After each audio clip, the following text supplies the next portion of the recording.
Pasensya ka na, Beli. Hayaan mo. Ilang buwan na lang ako. Tumigil ka nga dyan. Ito naman si Rene, oh. Paralisado ka lang. Hindi ka papatay.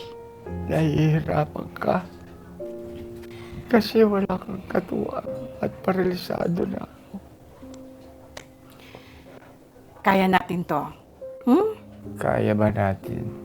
Pati gamot. Ano ko?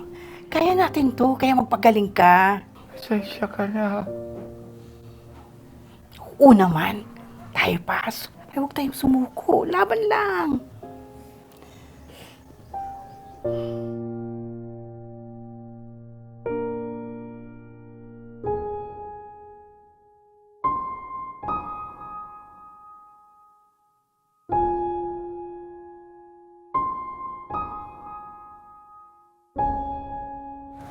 Isa lang muna.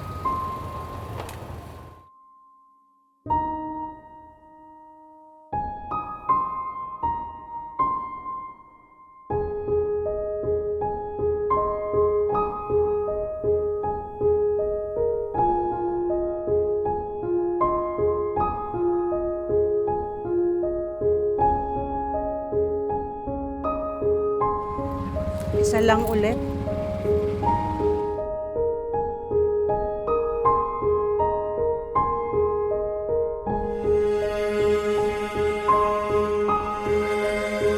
Paralisado na po ang kalahating katawan ng inyong asawa dahil sa stroke.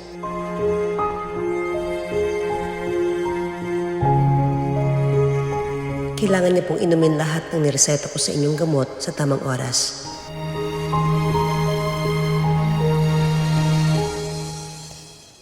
Alis muna ako ha. Bibili akong gamot mo. Huwag na.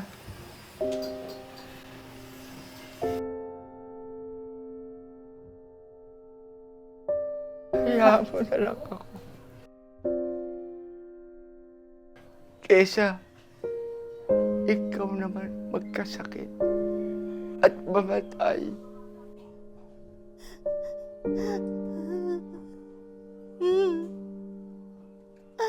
Bakit tumanda tayo ng ganito? Pero hirap pa rin sa buhay. Pasensya ka na, Beli.